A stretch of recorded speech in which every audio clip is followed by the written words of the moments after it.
Kembali lagi nih bersama SMB Ananda. Jadi di kesempatan kali ini kita akan ada materi, ada nyanyi, dan nanti ada prakarya keren-keren nih. Oh ya, sebelumnya Koko mau perkenalin diri. Nama Koko Arya Aditana. Nah, jadi sebelum kita mulai SMB-nya, mari kita memuji guru agung kita bersama dengan membacakan wanita yang akan dipimpin oleh Cita Lita. Pada Cita Lita dipersilakan.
Terpujilah Sang Bhagawan yang Maha Suci yang telah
tiada perlindungan lain bagiku. Damalah perlindunganmu, berkat pernyataan kebenaranmu. Semoga setiap saat Anda selamat sejahtera. Tiada perlindungan lain bagiku. Sanggalah perlindunganmu, berkat pernyataan kebenaranmu. Semoga setiap saat Anda sejahtera.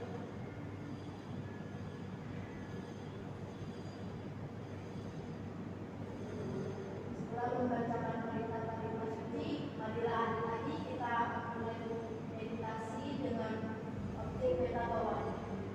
Meditasi dimulai.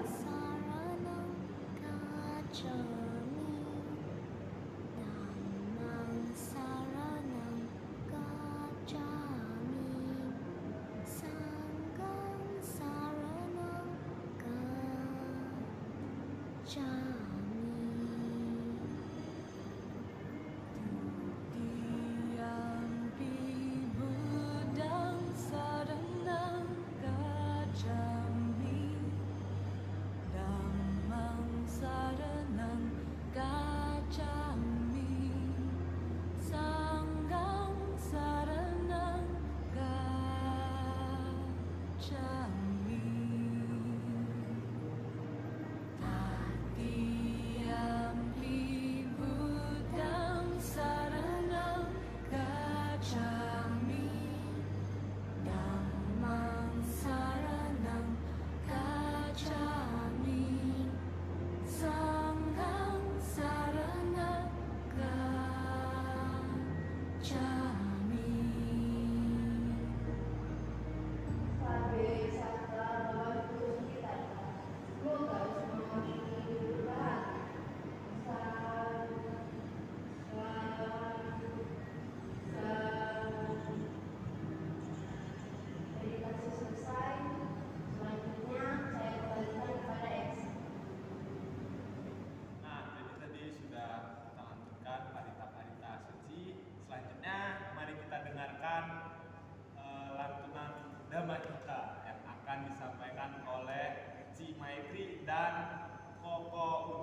Halo adik-adik semuanya, selamat pagi, Sotihotu, Namo Buddhaya. Nah, kembali lagi nih kita belajar dalam SMB Ananda di channel YouTube Wihara Sasana Subasita. Nah, udah siap belajar belum? Ada yang tahu kita mau belajar apa? Nah, sebelum kita memulai belajar, udah tahu belum nama Cici siapa? Nah, perkenalkan, nama Cici Endang. Nah, kali ini kita akan membahas satu materi yang cukup menarik untuk kita bahas dan cukup menarik untuk kita pelajari. Oke, siap-siap ya. Nah, udah lihat yang ada di layar? Nah, di situ ada binatang, ada 3 binatang sebenarnya. Di sini nih ada binatang, ini namanya rusa. Kemudian ini namanya burung. Dan yang di sini, ini yang terakhir ini sebenarnya ada, tapi agak kelihatan ya. Ini di sebelah sini ini adalah binatang kura-kura. Nah, apa nih yang akan kita pelajari dengan 3 binatang ini? Nah, yang akan kita pelajari ini ada di Kitab Suci Jataka namanya, yaitu berupa cerita-cerita saat Sang Buddha belum terlahir menjadi seorang bodhisatwa. Jadi dalam proses menjadi Buddha, Sang Buddha itu harus menyempurnakan paramitanya, yaitu dengan membantu makhluk. Nah, pada cerita kali ini, Sang Buddha terlahir sebagai rusa. Nah, ini rusa yang bijaksana ini adalah Sang Buddha pada zaman dahulu. Udah siap? Kita akan mulai ceritanya.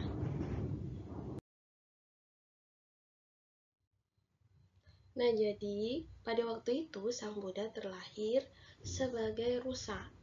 Nah, rusa tinggal di suatu hutan di mana dia memiliki sahabat, yaitu si burung dan juga si kura-kura. Nah, mereka ini kura-kuranya ya.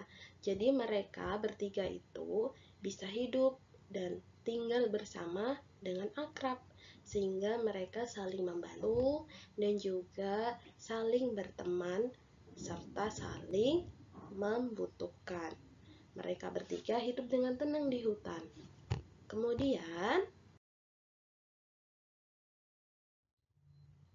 suatu hari muncullah seorang pemburu. Nah, pemburu ini suka memburu binatang-binatang yang ada di hutan, seperti macan, harimau, rusa, dan lain sebagainya untuk dijual. Nah, pemburu ini awalnya melihat telapak jari kaki si rusa ini, sehingga pemburu ini mengikuti telapak kaki rusa, sehingga pemburu ini mengikuti telapak kaki rusa tersebut dan memasang suatu perangkap rusa yang ditinggalkan agar besoknya si rusa ini bisa tertangkap oleh pemburu. Dan akhirnya pada malam hari pun rusa tadi terperangkap oleh perangkap yang dipasang oleh pemburu tadi. Kemudian setelah itu si rusa ini berteriak sangat kencang agar sahabatnya tadi yang burung dan juga kura-kura tadi mendengar jeritan atau mendengar teriakannya itu agar membantu rusa keluar dari perangkap tersebut. Nah, sahabat rusa yaitu burung dan juga kura-kura yang mendengar teriakan dari si rusa tersebut kemudian langsung menghampiri rusa dan mencoba untuk menolong rusa yang sedang terperangkap dalam perangkap pemburu. Nah, akhirnya si burung dan juga kura-kura ini bermusyawarah gimana ya caranya untuk mengeluarkan rusa dari perangkap pemburu tadi. Akhirnya burung dan juga kura-kura membagi tugas untuk membantu sahabatnya yang terperangkap oleh perangkap pemburu. Tugas dari si burung adalah menjaga agar pemburu tidak keluar dari rumahnya dan tidak mengganggu kura-kura yang sedang menggigit tali perangkap pada si rusa tersebut. Jadi si kura-kura ini menggigit tali dari perangkap si rusa tersebut. Kemudian yang burung tadi tugasnya adalah menjaga agar pemburu tadi tidak mengganggu proses pelepasan dari si rusa. Nah, setelah itu pada saat si kura-kura ini tinggal menggigit satu tali yang paling keras, si pemburu ini tiba-tiba datang. Akhirnya setelah keluar dari rumahnya, burung tadi berusaha untuk mengganggu pemburu agar tidak jadi ke hutan dan menangkap rusa. Kemudian setelah si burung tadi mengganggu pemburu, akhirnya pemburu tadi masuk lagi ke dalam rumah dan tidak jadi ke hutan. Setelah itu, si pemburu tadi mencoba untuk keluar dari belakang rumah agar tidak terganggu oleh burung tadi. Kemudian, karena burung itu melihat pemburu keluar dari belakang rumah, akhirnya si burung ini tetap mengganggu si pemburu yang keluar dari belakang rumah. Dan akhirnya si rusa ini bisa lolos oleh perangkap si pemburu. Tetapi pada saat itu si kura-kura karena sudah lelah menggigit tali, akhirnya giginya itu berdarah dan dia tidak berdaya, tidak mampu untuk berjalan. Kemudian si pemburu ini berhasil lolos dari burung dan akhirnya berhasil menemukan perangkap rusa yang rusanya masih di situ dan ada juga kura-kuranya. Nah, si pemburu yang melihat rusa itu sudah keluar dari perangkap dan si pemburu itu akhirnya menemukan kura-kura yang sedang tergeletak lemah di tanah. Karena si rusa tadi merasa berhutang budi pada kura-kura dan juga burung, akhirnya si pemburu tadi menangkap kura-kura yang sudah terpapar lemah. Kemudian kura-kura itu dimasukkan ke dalam karung dan dibawa oleh pemburu. Kemudian rusa yang melihat temannya si kura-kura ini ditangkap oleh pemburu, akhirnya rusa berusaha untuk menyelamatkan si kura-kura tadi. Jadi si rusa ini seolah-olah dia mendekati si pemburu agar bisa ditangkap, agar si pemburu ini bisa pikirannya teralihkan untuk menangkap rusa. Setelah itu rusa lari dengan kencang dan si pemburu itu menggeletakkan karung yang berisi temannya tadi, yaitu si kura-kura, dan mengejar rusa. Si rusa lari dengan cepat dan si pemburu juga lari dengan cepat untuk menangkap rusa.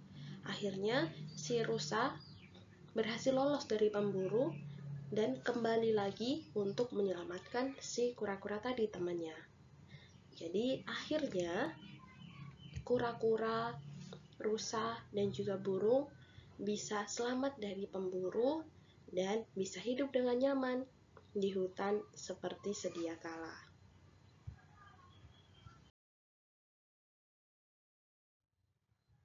Nah, dari cerita ini apa sih yang bisa kita dapat? Nah, jadi antara cerita tadi sebenarnya kita membahas mengenai sahabat atau teman yang saling tolong-menolong, seperti 3 persahabatan tadi antara rusa, si burung, dan juga si kura-kura. Nah, 3 binatang tadi, 3 sahabat tadi, itu mereka saling tolong-menolong sehingga bisa selamat dari pemburu tadi. Jadi, kalau kita bisa ambil pesan atau nasihat yang berada dalam cerita tersebut adalah kita, semua orang itu membutuhkan teman atau sahabat. Sahabat adalah teman yang baik. Sahabat yang baik itu disebut dengan kalyanamita. Nah, udah adik-adik yang di rumah udah punya sahabat belum? Tapi sahabat yang baik ya. Jadi, kalau kita senang memiliki teman yang baik, maka teman tersebut bisa terus bersama kita dalam keadaan suka atau senang maupun duka atau dalam keadaan sedih. Jadi, sahabat yang baik atau teman yang baik itu akan selalu ada di samping kita meskipun saat kita susah maupun senang. Seperti cerita tadi, pada saat si rusa tadi sedang sedih atau terjebak oleh perangkap rusa yang dipasang oleh pemburu, sahabat yang baik tadi, yaitu si burung dan juga kura-kura, berusaha untuk membantu si rusa agar terbebas dari perangkap pemburu tadi. Itu adalah contoh sahabat yang baik atau kalyanamita. Bukan berarti kalau misalnya adik-adik di rumah udah punya sahabat, terus melihat sahabatnya sedang kesusahan, malah ditinggalin atau disyukurin. Nah, itu contoh yang gak baik. Jadi contoh yang baik seperti tadi cerita antara si rusa, burung, dan juga kura-kura. Kalau melihat salah satu temannya itu sedang menderita atau membutuhkan bantuan, kita wajib untuk membantu semampu kita. Seperti itu. Jadi, tema pembelajaran pada hari ini adalah saling menolong teman. Jadi, tadi kita udah belajar mengenai sahabat yang baik atau teman yang baik seperti yang dicontohkan dalam cerita Jataka, yaitu kisah antara rusa, burung, dan juga kura-kura. Nah, kalau adik-adik semua yang di rumah sudah memiliki teman atau sahabat yang baik, maka harus dijaga, ya. Sahabat itu adalah teman atau orang yang mengenal dan memahami kita. Jadi kalau adik-adik di rumah punya teman yang mengenal dan memahami diri kita dengan baik, itu adalah sahabat kita. Kemudian, jika kamu menemukan sahabat yang baik, maka kamu harus menjaga persahabatan itu.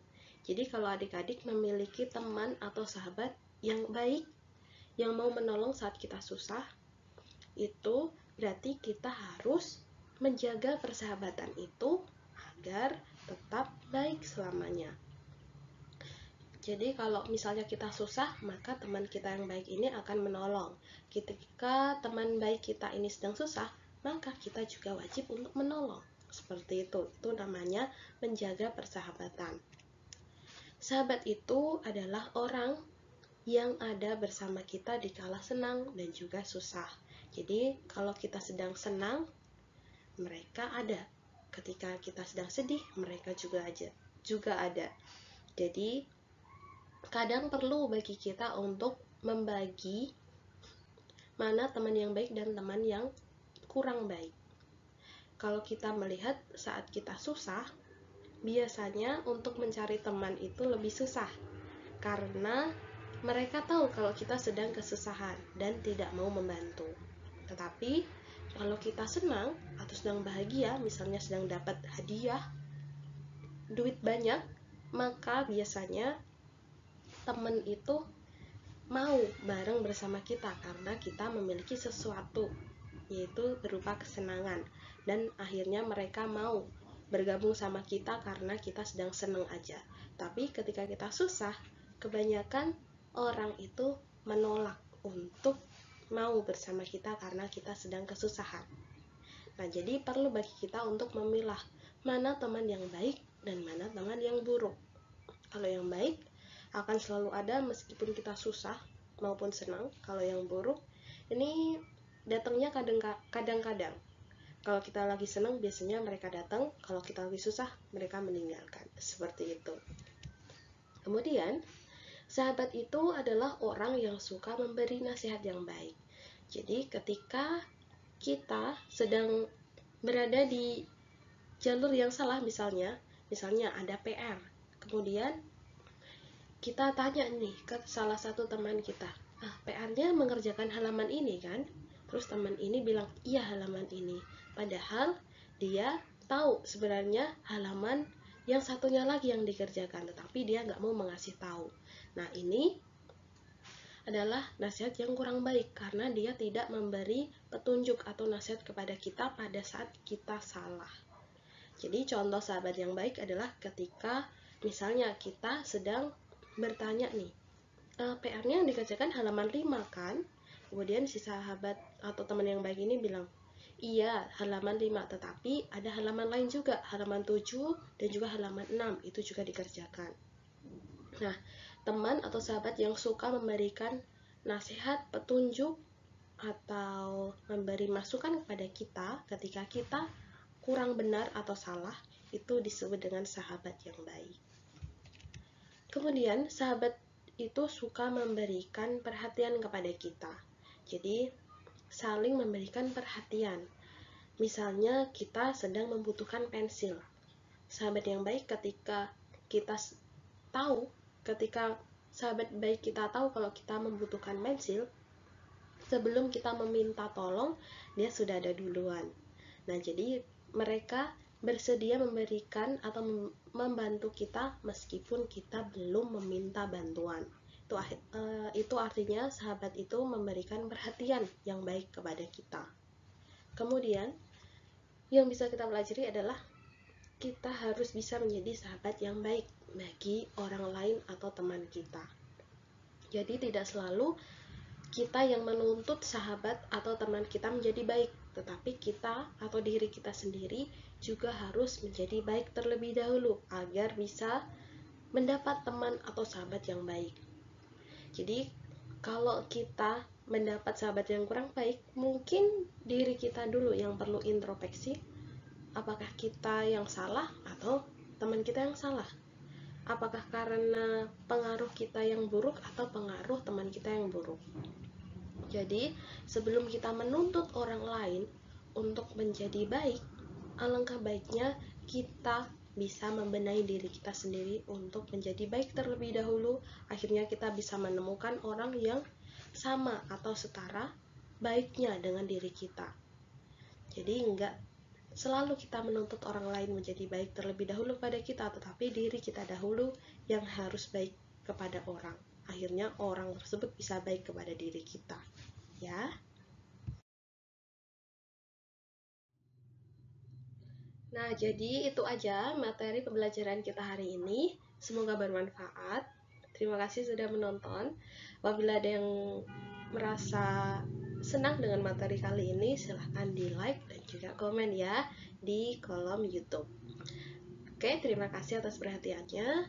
Sampai jumpa minggu depan di SMB Ananda. Terima kasih, selamat pagi, Sotihotu, Namo Buddhaya. Terima kasih. Halo adik-adik, gimana materinya yang disampaikan oleh Cici Endang? Nah, setelah mendengarkan materi dari Cici Endang, ayo ikut Koko untuk membuat prakarya sederhana yang sangat simpel. Come on. Nah, adik-adik kita mulai pengenalan bahannya ya. Ada cutter, lakban hitam, terus boleh lidi atau apa aja lah yang buat nanti pengleman. Terus juga ada 2 spidol, kalian mau pakai spidol mana saja silakan. Ada staples, ada paperclip, mica laminating, terus ada kardus sama ada gambar yang sudah di print. Kalian boleh juga gambar apapun yang kalian sukai. Nah, dimulai dari ini ya. Kita mulai penglemannya dulu.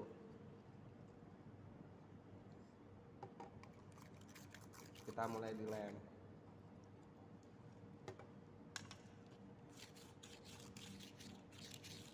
Secukupnya aja ya.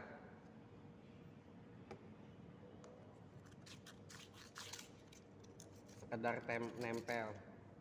Yang kedua, langsung kita tempelkan gambarnya sesuai dengan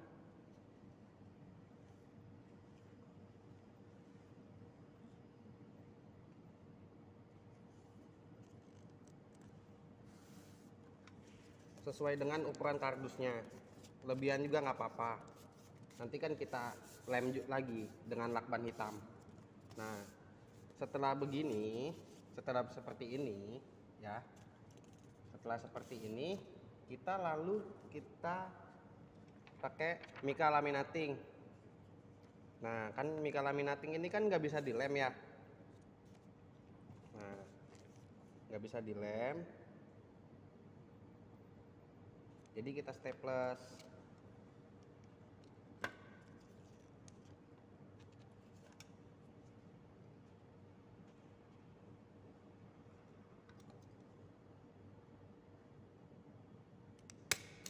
Cukup di pinggirnya saja.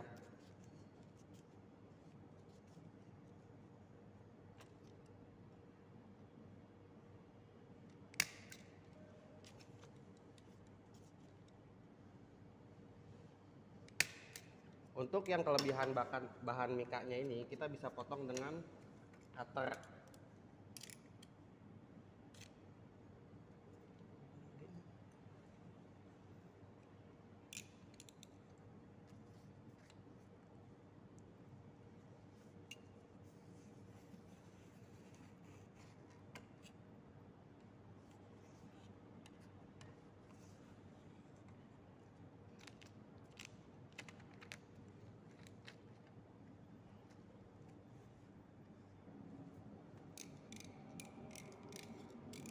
Nah, setelah sudah terpotong semua, kita staples lagi di pinggirannya.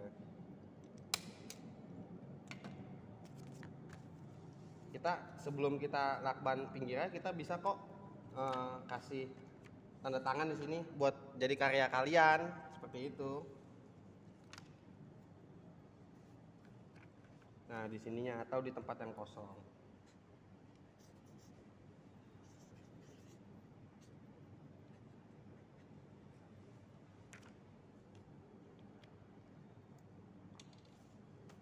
Kan sudah seperti ini ya.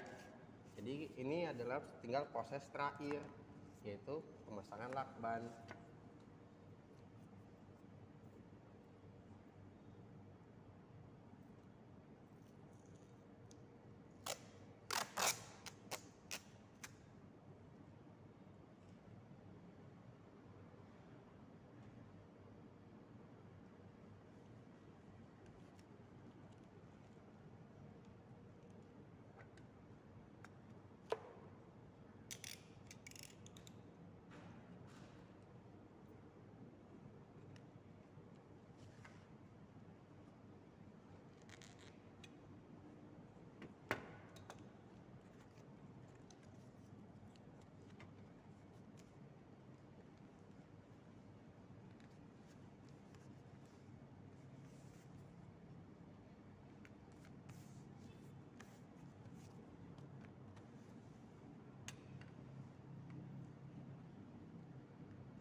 Nah, udah jadi deh.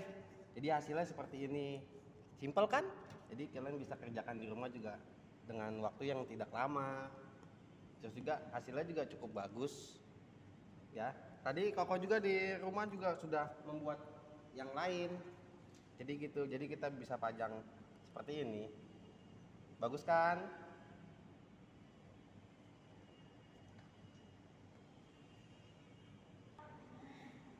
Jadi yang ini kalian bisa tempelkan di dinding, bisa pakai double tip, kita tempel double tip di sini, atau dibuatkan lagi pakai paper clip sebagai gantungannya seperti ini.